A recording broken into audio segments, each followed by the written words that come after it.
4th of July weekend is a time to reflect on our nation's independence and patriotism, of course. Though he may not be a household name, the story of Marine Colonel Jimmy Dias exemplifies the very best of our patriotic values.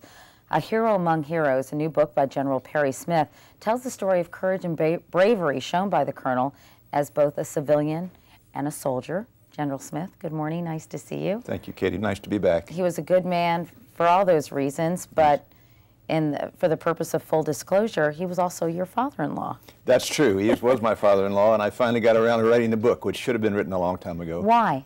Well, he's the only person in history who has earned America's two highest awards for heroism, the Carnegie Medal and the Medal of Honor. And it's a story that needs to be told because we need heroes, we need people to look up to, and he certainly is in that category. Let's talk about why he won both of those medals, General Smith. First, the Carnegie Medal. He was only 19 years old. He was walking on the beach in South Carolina, Sullivan's Island, near Charleston, and there was a woman that was being swept out to sea in a big storm, and another woman had gone in to try to rescue her, but was not being successful.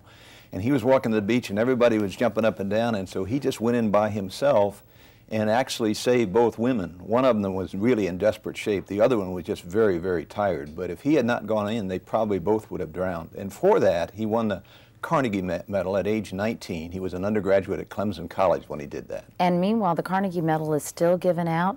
And it has to be at great risk to their lives. And many people who win the Carnegie Medal earn it posthumously because they try to save somebody and die in the process.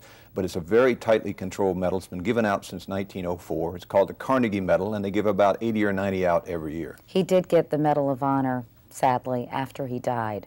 Yes, Tell he me did. about the circumstances surrounding that act of bravery.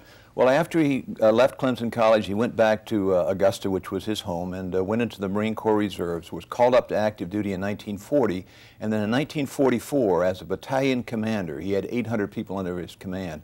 They attacked the Marshall Islands, and the first day of the battle, he went behind enemy lines to rescue 4 Marines from another unit. Again, people he didn't know, but they were in trouble. They were all wounded. They would have been killed by the Japanese. They were pinned down.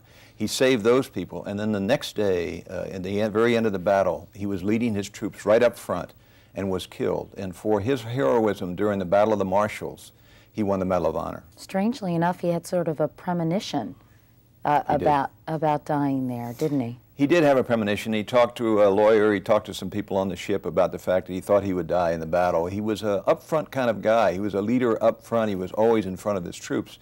And he knew the risks were high, and I think he thought he was probably going to be killed, and he was. The man who took over the battalion, the next, was killed in the next battle. This is a story of an incredibly heroic bunch of Marines, the 4th Marine Division, who fought in 4 battles. This was just the first one that he fought in. He is appreciated in his home state, isn't he, and at Clemson? Yes, in Augusta, they've named a new parkway after him. The Marine Corps and Navy Reserve Center is named after him. And they're beginning to do things for him at Clemson University also. Why did you think it was so important that the rest of the country should learn about him? Well, we just need role models. We need people we can look up for. It's such a unique story. When I realized in my research he was the only one, it brought tears to my eyes that this was a unique story. It had to be told. And I hope people will look up to Jimmy Dias and say, young people, and say, I'd like to be like him. I'd like to act like him. I would like to have his leadership skills. I would like to have his courage. And yet he was incredibly modest, wasn't he? He was. He never talked about the Carnegie Medal. I interviewed people, friends of his, who were in their late 80s and early 90s, and I said, what about the Carnegie Medal? And they said they didn't know anything about it. He won it, earned it, and never talked about it.